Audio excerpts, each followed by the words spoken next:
Hey guys, Divyansh, welcome back to another episode of football daily.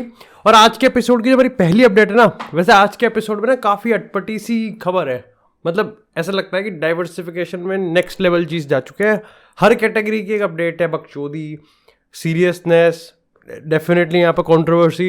लेकिन आज के episode की अगर पहली अपडेट की बात करें तो आती है यहाँ पर मेसन माउंट को लेके। अब देखो, चेल्सी में जहाँ इस समय ग्राहम पॉटर के फ्यूचर को लेके काफ़ी अनसर्टेनिटी है, डेफिनेटली कंट्रोवर्शियल ही है हर जगह। कहीं ना कहीं जाना चाहिए, नहीं जाना चाहिए, कितना बैक करे। और ऊपर से चेल्सी प्रीमियर लीग टेबल में उतना ही नीचे जा रही है जितना राखी सावंत और बिग बॉस की इज्जत। लेकिन कहीं ना कहीं मेरे को ऐसा लगता है कि यहाँ पर एक बड़ा सवाल ये भी है कि चेल्सी इस समय जो अपने एग्जिस्टिंग प्लेयर्स हैं, जो नए प्लेयर्स लेके आ रहे हैं, उन पे तो खैर सवाल खड़े ही हो रहे हैं कि कितना ओवर पे कर रखा है, फ्लॉप, सक्सेसफुल, या फिर क्या स्ट्रैटेजी है। लेकिन जो एग्जिस्टिंग प्लेयर्स हैं उनको लेके क्या प्लान है भाई, किसका कॉन्ट्रैक्ट रिन्यू होगा और किसका कॉन्ट्रैक्ट नहीं होगा। ऐसे में कांटे, एस्पिलिक्वेटा तो है लाइन में, लेकिन मेसन माउंट को लेके थोड़ी सी हिचकिचाहट तो है। अब जब चेल्सी चाहती तो है कि मेसन माउंट यहां पर उनके साथ रहे, लेकिन मेसन माउंट टिपिकली जो नए रिक्रूटमेंट है उन बादलों में खोना नहीं चाहते। वो चाहते हैं कि भाई उनकी जो इमेज है, उनका जो गोल्डन बॉय का टैग है चेल्सी की एकेडमी में या फिर चेल्सी के कैंपस में, इकोसिस्टम में, वो बना रहे। और उसको बनाने के लिए यहां पर उनको चाहिए एक अच्छा खासा पैसा। खैर, अगर हम रिपोर्ट्स की बात करें तो यहाँ पर अगर Manchester city, Arsenal, Manchester United, Liverpool, सारी की सारी टीम इस समय हाई अलर्ट पे है कि क्या पता समर ट्रांसफर विंडो में एक अपॉर्चुनिटी अराइज ही हो जाए। और रिसेंटली अगर हम डेली मिरर की रिपोर्ट की बात करें तो उन्होंने यहाँ पर ये चीज़ नॉट कंफर्म कह सकते हैं, लेकिन उन्होंने यहाँ पर हिंट किया है कि इस समय लिवरपूल पोल पोजीशन पे है मेसन माउंट को साइन करने के लिए। खैर, अगर हम डेफिनेटली आप अगर इंटरनेट को खंगालोगे तो तुमको पता चलेगा कि अल्टीमेटली सबका अनुमान यही है कि अंत में चेल्सी और मेसन माउंट एक एग्रीमेंट पे आ जाएंगे। लेकिन अगर नहीं आते तो यहां पर लिवरपूल इस समय तैयार है। और देखो, मेसन माउंट को लेके यस थोड़ा सा ओवररेटेड है, लेकिन ओवररेट से जस्टिफाई करने के लेवल पे ना लोग लुल्ली बना देते हैं उसको। अल्टीमेटली मेरा पर्सनल ओपिनियन है कि मेसन माउंट जैसा प्लेयर ना एक सही सिस्टम में और एक सही मैनेजर के अंडर आ गया ना तो आतिशबाजी तो हो जाएगी। लेकिन इसी के साथ यार बात करते हैं, थोड़ी सी अटपटी सी खबर है यार ये अपने बड़े भैया को लेके। तो हाल ही में एक मॉडल है डेनियाला शावेज, नेक्स्ट लेवल है। उन्होंने यहाँ पर ये कहा कि देखो भाई, मेरे ना रिलेशनशिप रह चुका है क्रिस्टियानो रोनाल्डो के साथ, जबकि वो किसी और के साथ रिलेशन में था। ये बात 2015 की है। अब हाल ही में उन्होंने 27 तारीख को एक ट्वीट करके कुछ जानकारी दी जो कि अटपटी सी तो है। उन्होंने यहाँ पर ये चीज कहा, देखो मैं और क्रिस्टियानो रोनाल्डो रिलेशन में थे, लेकिन फिजिकल रिलेशन था वो, इट वॉज जस्ट सेक्स और कुछ नहीं था। अब तो खैर बोल ही दिया तो क्या शर्माना। लेकिन यहाँ पर उन्होंने ये चीज कही कि देखो, ऐसा नहीं था कि क्रिस्टियानो रोनाल्डो चीट कर रहे थे, मतलब कर भी सकते हैं, लेकिन वो जॉर्जिना नहीं थी, बल्कि एक्चुअली में इरिना शेख पे अनफेथफुल हो सकते थे। अब उन्होंने यहाँ पर ये चीज कहा कि देखो, हमारा जो फिजिकल रिलेशनशिप वो एग्जिस्ट करता है और इसका मेरे पास सबूत भी है, मेरे पास एक वीडियो भी है। अब मैं वो वीडियो इसलिए पब्लिश नहीं करने वाली क्योंकि वहां पर क्रिस्टियानो रोनाल्डो की प्राइवेसी ब्रीच होती है। नंगा है भाई उसमें, ऐसा वो बहन जी कह रही है हमारी। ये बात तो ठीक थी एक बार को मैं पढ़ने के, लेकिन मेरे को जब नीचे पता चला कि भाई ने छोटे भैया को, मतलब लियोनेल मेसी की अगर हम बात करें, अपने दोनों गोट्स को उसने लपेट रखा है। उसने कहा कि देखो, अगर बात करें यहाँ पर इस तरीके के रिलेशनशिप की कि जिसमें सिर्फ वही वो होता है, ऐसे में अर्जेंटीना की नंबर 10 जर्सी, सीधा नाम ले लिया, इनडायरेक्टली कह दिया कि उसके भी यहां पर काफी सारे रिलेशनशिप ऐसे रह चुके हैं। मतलब क्लाउड पूरा लेना है, पूरा क्लाउड लेना है। क्रिस्टियानो रोनाल्डो से बनने वाला लियोनेल मेसी को भी लपेट लिया। अल्टीमेटली यहां पर कुछ देखो, सीधी सी बात है, वही है, बटुआ हल्का करने वाली बात है, या फिर देखो निष्कर्ष पे नहीं पहुंचते। लेकिन मेरे को काफी इंटरेस्टिंग खबर लगी, अटपटी और रंगीली खबर लगी, तो मैंने कहा चलो ठीक है भाई, अपने एपिसोड को थोड़ा सा रेनबो कलर दिया जाए। लेकिन इसी के साथ यार बात करते हैं अब थोड़ी सी सीरियस और डिसहार्टनिंग रिपोर्ट की। देखो, हाल ही में मैनचेस्टर यूनाइटेड के शेयर्स 52 वीक हाई पे गए थे, लगभग $27 पर शेयर चल रहा था, जो कि हाईएस्ट था मैनचेस्टर यूनाइटेड की अगर हम बात करें। लेकिन इस समय जिस टाइम मैं रिकॉर्ड कर रहा हूं, $19 पर शेयर आ गया और एक गिरता जा रहा है, लगभग 25% की गिरावट है। मैनचेस्टर यूनाइटेड का शेयर है कि अडानी का, समझ में नहीं आ रहा है। लेकिन पॉइंट यहां पर यह है कि अब यहां पर यह चीज नहीं समझ में आ रही है कि यूनाइटेड एक्चुअली में सेल हो भी पाएगी ग्लेजर्स से या नहीं। देखो, हाल ही में अगर रिपोर्ट की बात करें तो ग्लेजर्स, जैसे आई थिंक स्काई स्पोर्ट्स या ESPN की एक्सक्लूसिव थी, उन्होंने ये चीज कहा था कि यूनाइटेड के अंदर के कैंप से खबर आ रही है कि फैमिली में बंटवारा होता हुआ दिख रहा है।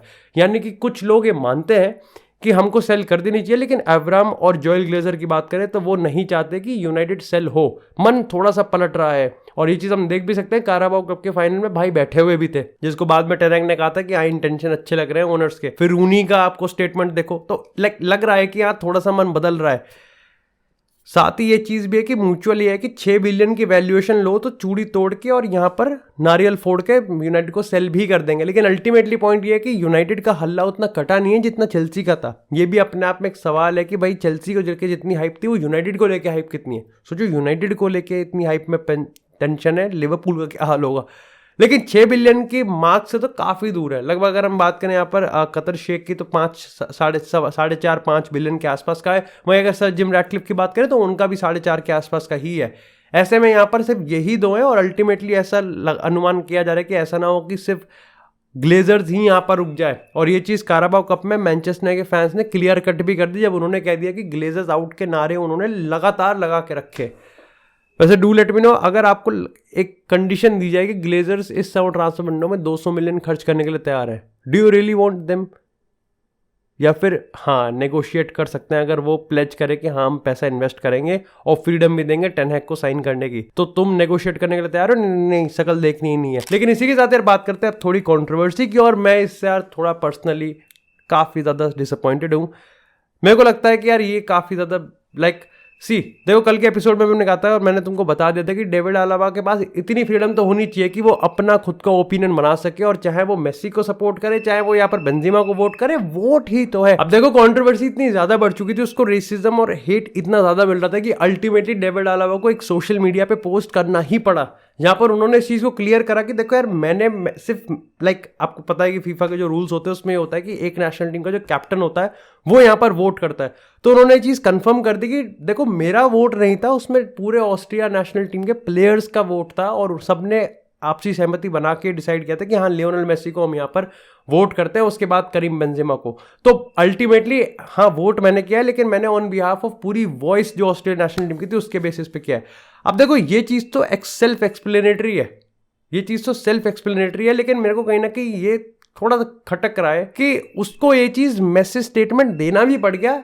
अल्टीमेटली ये भी एक बड़ी चीज़ है। ये भी मेरे को लगता है कहीं ना कहीं ये दिखाता है कि अपन जो फुटबॉल वर्ल्ड की बात करते हैं उसमें फ्री स्पीच और अपने खुद के ओपिनियन भी आदमी नहीं रख सकता। आदमी को हमेशा एक तरीके से डिप्लोमेटिक या फिर मैं कह सकता हूँ कि मैनिपुलेटिव ओपिनियन रखना ही पड़ेगा सामने वाले के बेसिस पे। अगर आपको ये सुनना है कि लियोनेल मेसी यहाँ पर अच्छा है किसी एक सर्टेन प्लेयर से, तो आपको सुनना पड़ेगा।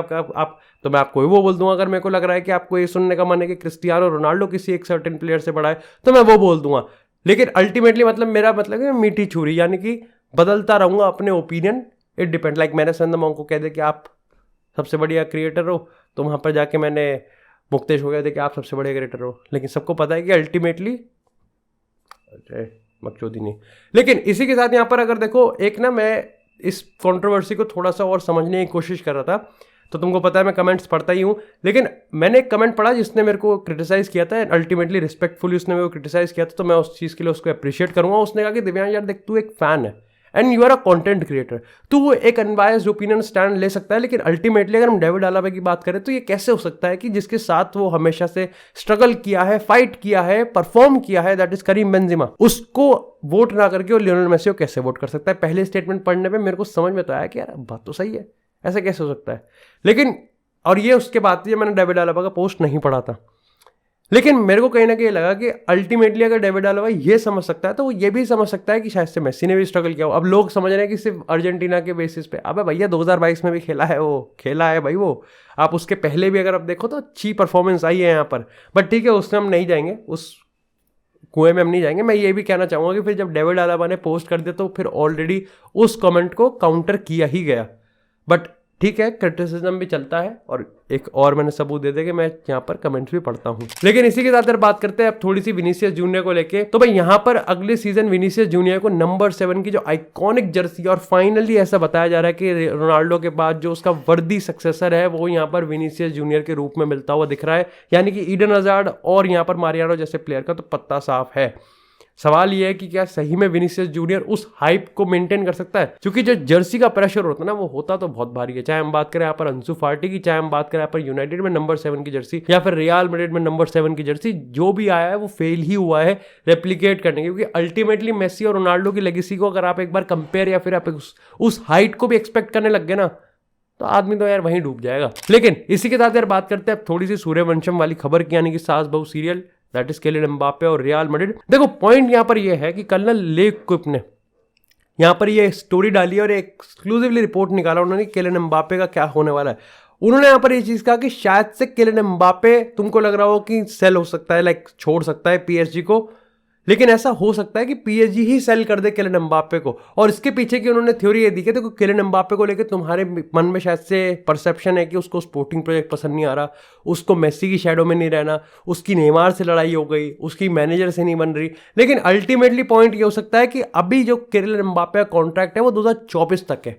ऐसे में 2025 तक के लिए उसको ट्रिगर करने के लिए ना उसको जुलाई 2023 से पहले यहाँ पर कॉन्ट्रैक्ट एक्सेप्ट या फिर एक्सटेंड करना होगा। और अगर वो ये चीज़ नहीं करता तो फिर पीएसजी को सोचना पड़ेगा कि क्या उनको अब अल्टीमेटली किलियन एम्बापे को सेल करना है या नहीं करना, क्योंकि वो बिल्कुल भी नहीं चाहिए कि 2024 में फ्री एजेंट के तौर पे यहाँ पर वो जाने दे। अब देखो यहाँ पर रियल मैड्रिड दो तरीके से जीत रही है। देखो पहली चीज तो ये है कि उनको इस पूरे मामले में खुद नहीं घुसना पड़ रहा। अल्टीमेटली इट्स लाइक कि ठीक है किलियन एम्बापे खुद ही उसके चुनचुने काट रहे हैं तो वो रियल मैड्रिड आएगा, जो कि हम चाहते भी हैं कि रियल मैड्रिड ना जाए, इस बार किलियन एम्बापे जाए।